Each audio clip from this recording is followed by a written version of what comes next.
Hello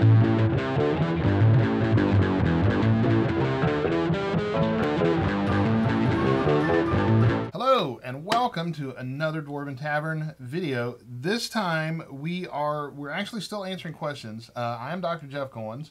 I just stabbed myself with this pencil, and I am Lyric Owens. And we are talking today about. Well, we are answering the last question on the second round of questions that we answered.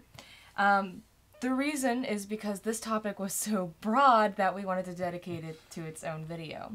Oh, right. So this last question was, hey Taverneers, hello. Hi. You guys talk a lot about other languages and cultures. I'm curious on how often you use language in your campaigns and how much significance you put on different cultures. Like, I hear Lyric speak Japanese sometimes, and you guys definitely mention it a lot. So do you use that knowledge in-game? And if you do, what advice would you have about including language and culture into game? Thanks, Lydia from Alabama. Alabama. Okay, so yeah, we've actually been to a lot of places in our own personal adventures in the quote-unquote yet to be proven real world. We don't talk about that real world. We try not to, and I still don't believe it exists. Because we've been to China and Germany and Japan and Kentucky. What have you? Canada. Canada. Is that it? That's about it. I think that's about it. But yeah, we've been to various different countries and studied a bunch of different languages. But for my part, I don't think that we've ever actually. Has there ever been an instance in which language has been a barrier? Well, I actually have a few instances in which I was DMing. Mm-hmm. There was you were actually in this campaign where the person who was learning Draconic because of backing it up. They had to get a Child of the Dragons from Mount Sunset, and there was a whole maze included and normal dungeon crawl, and they got to the one point where they went through the entire dungeon where it had this sign that was caked in blood in Draconic. Right, I remember that. And I actually did a hell of a ton of research with Draconic and the alphabet and making sure that everything was phonetically proper. And I rue the day that I wrote that down, because I wrote it all in Draconic, and the last word was in English, but it was written in Draconic, and nobody knew, but I knew, and that's what was important. But anyway, it was a little reminiscence there. Oh yeah, it was important to the game because that was the area that they needed to cross to get through, and it was a riddle in Draconic written by a dragon. So, oh, hello, little Taverneer Maximilian. Taverneer Max. He just has to be in the video. He does. He's a little movie star. He is. So, and go ahead. He just wants my attention, is what it is. I'm talking to someone else. Yeah, I'm talking about another animal, and he can't have that. So they got to that point, and when they tried to figure out the riddle, none of them spoke Draconic. They spoke Orc and Sylvan and. But even if one of us had been able to speak Draconic, we would have still needed the skills in reading and writing. Right. So, Draconic. It would actually happen that there was a paladin in our group, and she went to town. She was what happened was that I had two different campaigns playing the exact same dungeon crawl, but they were in different parts of the dungeon, so they never met. And that is another way to make sure that if you want to use the same map, you have two different campaigns, then you just make them go through different areas of said map. Right. And that's actually how I got, I played it at two different times too. Like, one was years before I played the other. Like, the one that you played in was actually way after Ian and Sebastian went through. Mm-hmm. So what happened was the paladin they went back out of the dungeon. They worked their way back out, went to the city, and since the city had been worshippers of dragon, they actually did teach Draconic. And so the paladin spent the next 6 to 8 months learning Draconic enough to read that riddle. And they went back in, and before they solved the riddle, but they couldn't figure it out, and before that they could, that campaign split up. So the next group, which was his group, they went through and they saw that it had been translated by the previous campaign, and then they figured it out and they went through. And that was just one instance. Yeah, and that also brings up the concept of hiring a sage to solve your riddles for you for a price. Another instance is when he was playing a king in my campaign, and it was a whole kingdom dispute, and the prince was evil, the king was dying on his deathbed, and the princess was the only one who could do anything about it. And she had magical powers, very minute, but enough to give morale to her people. And so she sang, and using the music abilities that I have earned from him, using music through dungeons and dragons, using music for your games, I found an opera, and it was... I listened to it so many times that I was able to, I didn't know what it was saying because I didn't speak the language of that particular opera, but I wrote down what they actually meant, because their characters, even though they themselves did not speak that language, their characters did. And in order to do this while they were listening, I wrote down on pieces of paper what she was saying at particular times. And as the music was playing, I would show those papers, and that way they could listen to the music but understand what it was saying. So I think that's another method of making sure that the communication barrier that we have as players is not like run into by our characters. Right. And while she was speaking, and I was in fact listening, but I was also thinking, because I can multitask somewhat. I remembered a recent campaign that we had with orcs as PCs, and the players came to understand how, I won't say wrongfully maligned orcs are, but how everything hates orcs and everything is trying to kill orcs, and it's no wonder they're hostile, but it's kind of a circular thing. They're hostile, so everything hates them, so they get more hostile. Right. So everything hates them more. Everything wants to kill orcs.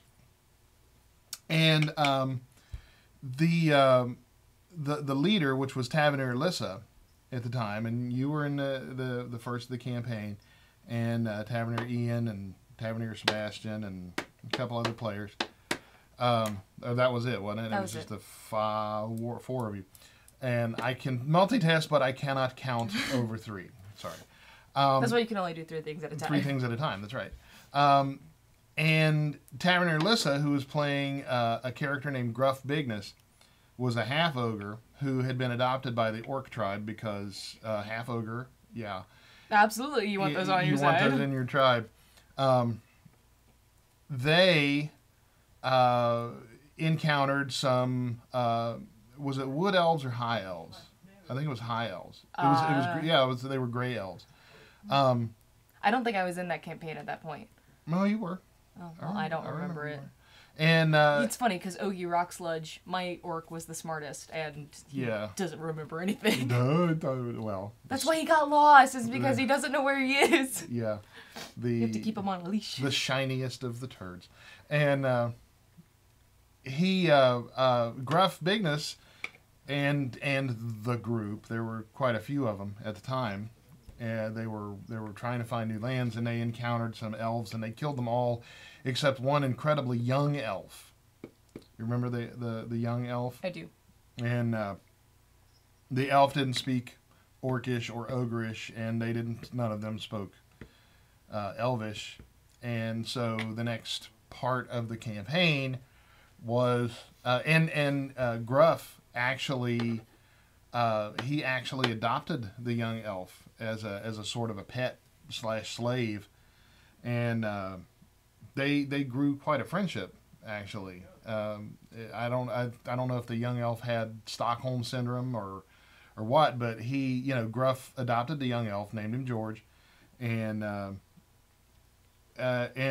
young elf began to speak slowly over time. Over the course of the campaign, the young elf began to speak a smattering of Orcish, the Black Tongue, and I think Gruff learned a few words of Elvish as well. And while that wasn't central to the storyline, it was a cool little side story of their bromance, more or less. But the point was, I think that language was used as a side, I guess, an issue. It wasn't really an annoyance, except to those who were trying to communicate. But we used it in such a way as that it played into the storyline. It became part of the storyline instead of an annoying barrier. And it wasn't a main quest. Just like if you were, say, the language barrier when you go to different countries can be huge, unless, of course, you go from America to England. I can't actually say that because going to America to England, the language barrier is enormous. It's more like going from Ohio to Ontario. Yeah. It's not much difference. Yeah. And Winston Churchill said that Britain and the United States were two countries separated by a common language, which is, absolutely true. But I think another instance in where language, I think culture is a huge one that we really play up in some of our campaigns, and that's just because the different races, there's so much culture that you have to keep in mind when you're playing a different race, like when you're playing a dwarf compared to playing a dwarf and playing with a gnome. Mm-hmm. Like, you gotta keep in mind that those are the two races that get along really well, and it's because of where they live geographically, right? And just the attitudes of those two particular races. Or like how human and elves, they don't really seem to get along as a lot of people think. The elves are they're up here with their pris and proper, and humans are down here with their their rough and tumble. So although there are tumbly. See, the thing of it is the roughest and tumbliest elves are still a little more hoity-toity than the rough and tumble humans, and also the high and mightiest of prisified humans are still not quite as regal and noble as your average elf. See, an elf would look at a hoity-toity human. I almost said American. An elf would look at a hoity-toity human like a 5-year-old playing dress up. Yeah. Oh, isn't that adorable? Oh, they look so. He looks so fashionable. He feels as though he is noble. Which that's and we're very dwarfy, so we're rough, and the rough and tumbliest human is nowhere near compared to the rough and tumbliest of the dwarves. Of the dwarves. So, gotta keep that in mind. And since most of we Taverneers are very interested in culture and anthropology, this is more than just a hobby or a pursuit. This is an actual field of study that we do. How many of the Taverneers have degrees in some three of us? There's a linguistic anthropologist, a cultural anthropologist, and then the East Asian Studies major. Mm-hmm. Yeah. That's me. So, so we actually have degrees in anthropology, Which, you know, I'm not saying that to be a hoity-toity elf, but we are nowhere near. Yeah, for real. But we are saying it as in there is a lot to it. I mean, you can really go deep, and the deeper you go into culture, the more realistic it becomes for your players when you actually colorize your your worlds with culture, and look at, you know, one of the most popular fantasy series of all times, both in books and in television, is what? Lord of the Rings? Game of Thrones. Oh. Game of Thrones. I was going to say Lord of the Rings because that's what I grew up with, but and because the Game of Thrones is, you know, all this culture, and it's fascinating because George R.R. Martin, he intertwines these, and it's very, very Tolkien-esque. I mean, it is, you know, Tolkien painted the original picture, and George R.R. Martin made a mural of it. Right. You know, and so the culture is definitely a huge thing. It doesn't have to be the actual story of the plot. It doesn't actually you know, be although you can play a Marco Polo. I'm sorry. A Marco Polo type. You can play a Marco Polo type and go and explore the culture, and that can actually be a plot point for your game. I mean, it can be the central focus of the game itself, is to go and study the gnomes of the, you know, the High Pass Mountains or the High Pass Hills or whatever. And, you know, you send in an emissary and they have to learn the culture, probably a bard. Right. Right?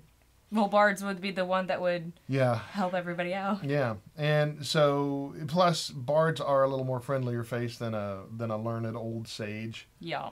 They're more likable. Yeah, they are. Very much so. They can be. So it's very important. I mean, Game of Thrones, Lord of the Rings, all other fantasy novels, well, most other fantasy novels are really good examples of how you can put emphasis on culture and language. Because Game of Thrones uses a lot of language barriers between the two continents. And that's also extremely important to, like, we don't put a lot of emphasis on the language barriers so much. And I think that's just because we all come from the same, I mean, that's because we're in a family and that's just what we're used to. So, I think it would be fun to use a language barrier or something, because we do speak so many languages at the tavern that we could really get into that. Yeah. So I think that if you wanted to put more emphasis on culture barriers and the different race and stereotypes and whatnot, that you can look into researching those things, and you can just look up, like, history of our own world and see how, like, for example, France and Germany, what happened between those two guys, and what's the barrier there? And then instead of saying that's France and Germany, you can say that that's orcs and elves. Boom, there you go. Yeah. And that France and Germany, orcs and elves, or dwarves and elves. Yeah. But in that same instance, nothing annoys me more than images or stories of, and I'm sure I have a ton of these around, where like the city builder, I don't know where it is, but it shows a tavern where you've got orcs and ogres and dwarves and elves and halflings and all these different races just cohabitating in this weird Max. He has to be the star. Come on, get down. Cohabitating in this weird mashup of apparently cultural neutral environment that doesn't happen. Well, it could. Well, Mos Eisley, yeah, but Well, I was going to say it was a wretched port. hive of Scum and villainy. scum and villainy. But I'm so, saying yeah. that this was actually a culture point that we had in Niven's campaign with the Taverneer Josh. His character was a half-elf, and his best friend was a half-orc. And it's because they grew up in a port city, and there was so much racial diversity that it became the norm to be a half. And it was okay and socially acceptable for a half orc and half elf to be besties. So it was that was a really important thing. And then when they went to go find the half elf's father, the half orc actually had to stay outside because of his heritage, and that that scraped him the wrong way. Yeah, but sure. the half elf was like, no, he's with me. He has to come with me. And the elves were like, we're sorry, but we don't allow his kind here. And he's like, well, then I guess you don't allow me here either because I'm also a half. So what do you expect? But this is Halfland. This is Halfland. You have to let everybody who's half in. Half in, half out, Halfland. Yeah, and that whole point of cultural disparity is what makes it interesting, because even in a land in which being a crossbreed is still faced with Bill Nye actually just had a really cool video in which he said that it's not racism, it's tribalism, and I really like that because that's what it is. There is no different human races. There's only different cultures, and hence different tribes, and and I don't know if there's anything wrong with tribalism because it makes a group strong, Right. and it can be if it's used in the name of malice. I mean, if it's maliciously tribal, anything that's malicious is it, bad. absolutely, because there's in my own philosophy, there's no such thing as good and evil. There is only malice and benevolence, because one man's malice is another man's survival.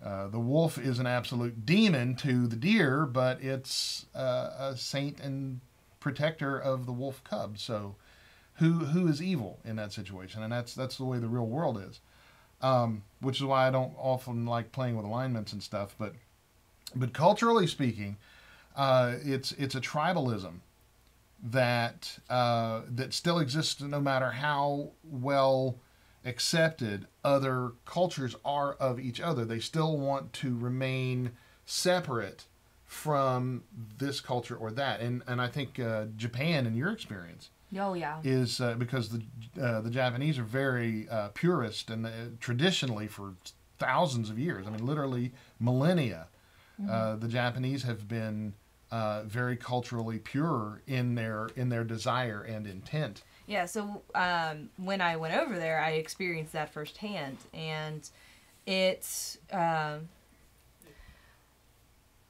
the same time, the nationalistic ideal is what's kept that culture so refined and so. I'm not gonna say like pure, but it is like it's it's untouched. I mean, it's got tidbits of Portuguese and Dutch and English and Danish and stuff like that, Right. but more than anything, it's still remained Japan. Right. So The no man is an island, and neither is an island. No island is an island. right. So on a global world. So that's why I always feel like Japan would be comparative to elves, because they're so that mindset of keeping everything like elvish is just just that. That's a good point. That's how I felt when I was in Japan. I felt like I was a dwarf among elves, because they would look at me like, you're a dwarf among elves. So because I was stocky, I was squat, I was still taller than all of them, but that made hardly a difference because I was wider by like 2. So you were more like a Henge Yokai amongst Kurubukuru. Yes. So it was very that is also a great idea. Go to a different country to experience different cultures, to know what to put into your game. And I'm not talking about like if you live on the border to Mexico or Canada. That's cheating. I'm talking flying. I'm somewhere. talking about. I'm saying that as an American. If you're bordering either Mexico or Canada, not like Canada and Mexico went like this, but I'm saying that if you're like from Russia and you want to experience some different culture, come to Canada or go to Mexico and experience something completely different to what you're used to. Canada. I love Canada. Actually, there are very few places that I've gone to that I haven't liked. Yeah. It didn't care much for China, but that was only because of the pollution and the population. Yeah. If we had went to Guangdong, then we probably would have liked it a lot more. Guangdong would have been cool. Yeah. But that's good advice, I think. I think it's great advice. Because we, as the tavern, we all kind of uprooted, and then we all kind of went to different countries and experienced, like, China is completely different from Germany, and America is completely different from Japan, and you can learn all that stuff online. And Japan is like yin and freaking yang to China. I mean, Japan and China are completely different. Right. So exactly the opposite. You can learn all this stuff online, and I think that's cheating because. Well, it's cheating, and it's also not. It's not real.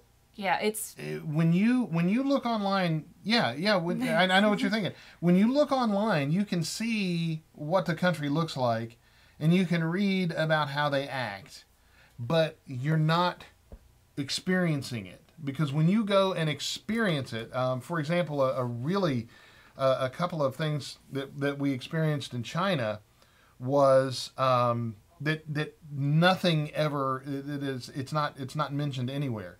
Is your personal bubble, right? Is non-existent in China.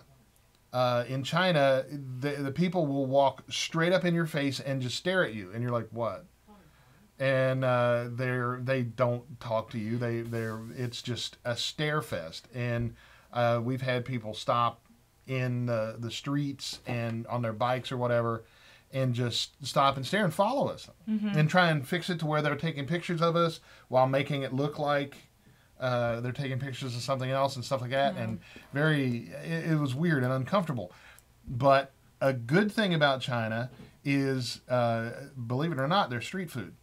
Their street food is freaking amazing. It's phenomenal. Delicious. The duck stick and some of the Oh my god, there was a rice cake it was made out of chopped rice. Rice cakes and in it was that dipped market. in some like sweet jelly, and holy crap, it was amazing. It was amazing. But all of that is culture, and you can't get that out of a book or off the internet. Right. You have to see it and be there to believe it and experience. I would never know. I've always heard such awful things about street food. And I went, and street food was the best food. They were all wearing rubber gloves, and all their food, they were getting it out of a freezer right there, and they were putting it on a grill right here, and everything was super clean, and it was cleaner than any restaurant I've ever been into, because when they go in the back, you have no idea what they're doing back there. Right. With street vendors, it's right there. And where have you ever read that on the internet? Everything on the internet says street food's nasty. It's out in the street, and there's flies everywhere. So I'm a huge proponent of Chinese street food. It's fantastic. I could go to China just to walk the streets and make a few bucks. No, just to walk the streets and eat that street food, because it's fantastic. It's really fantastic, and you will never find that on the internet. Yeah, and I think that you might. But I doubt. I actually thought of this while you were talking, and I was listening. Multitasking. I was thinking that can be compared to, you can get skill points in reading and writing. You can get skill points in street culture. You can get skill points in just the area and knowing everything around you, geography and all that stuff by reading it on the internet. But you can't get experience points by being on the internet. You get experience points by going and doing the adventure. Wow. I think that's the best way to put it. Yeah. Yeah, skills, you as a person skills cannot... and feats can be acquired on the internet, but experience points have to be experienced. Unless you're doing something on the internet that equates to experience. Well, if you want to be a second level stalker or troll, or you want to level up as a freaking skulker or whatever hacker. More words that you can come up with. Yeah. Human thesaurus. So, dictionary. For us, glossary, we incorporated as much as we can, but it's mostly just a hand wave for us because we're so used to having different cultures ingrained into our normal lifestyles that having different cultures in game is kind of just a. I was taking a picture of Taverneer Max is not in the camera. He was giving me the most look that I've ever seen. So very disgruntled young kitty. He doesn't want to be out of the camera. Is what it is. He wants to be in the camera. So as I was saying. Sorry, it was your cat. Well, he wants to be the star. That's something that he gets from me. Culture of cat lovers is another thing. Culture is everywhere. Right. And that's also another one, is that if you own an animal, you know the culture of what it is to be a wizard with a familiar. Because right. Max is my familiar. He is not my pet. Yeah, right. So, or he's my animal companion. He is an animal. Very ranger-like. Yeah, because I am a ranger. Yeah, you're very outdoorsy. What advice would we have about including language and culture into game? Well, I think going to a different that's country. Well, I think the whole thing surmises. That's wrong. The whole thing can be summarized in the phrase "do your homework," and have lots of field trips. Yeah. Because if you have 8 months to prepare for a campaign, spend 7.5 doing your homework and preparing for it. Right. And I think that if you don't have access to the means to do the research, then I think oh my god, that's hard. That's a hard instance to tackle, is if you don't have the means to do the research, then well, if you don't have the means to do the research, then you have to go inside your own imagination and remember the simple premise. And it was something that I told this one very early on when she was doing her started doing her art, is that the phrase "God is in the details" or "the devil is in the details." They're both there. The more detailed you get, the better off it is, whether you have the opportunity to do research or not. Right. The more detailed you are, even if it's from within your own imagination, the better off you'll be, because it's the details. And the God is in the details because it starts from the minutia and works its way out like the cosmos. And the devil's in the details because it's annoying as heck to try and do it all. Right. But the more detailed you are, the better off you'll be. Right. Even if you can't do the research. Yes. I think that's really good advice. And keep in mind, skill points are not experience points. Skills, they're completely different. That's beautiful. That's a beautiful one. I'm going to remember that for future games. Thank you. Yeah. I came up with that on the spot. You sure did. So, I hope that answered your question, Lydia. And I know we rambled, but that's what we do here at the tavern. Yeah, but I think it was interesting to me. I enjoyed it. So, if you have any questions or concerns or comments, or just want to give us a shout out, then like that, then you can comment below or subscribe.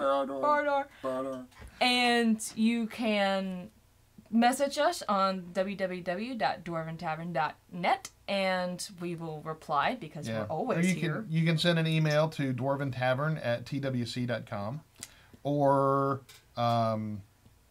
info@dwarventavern.net. Yeah, we're on Facebook too. You can look us up there. Yep. The URL shall be here.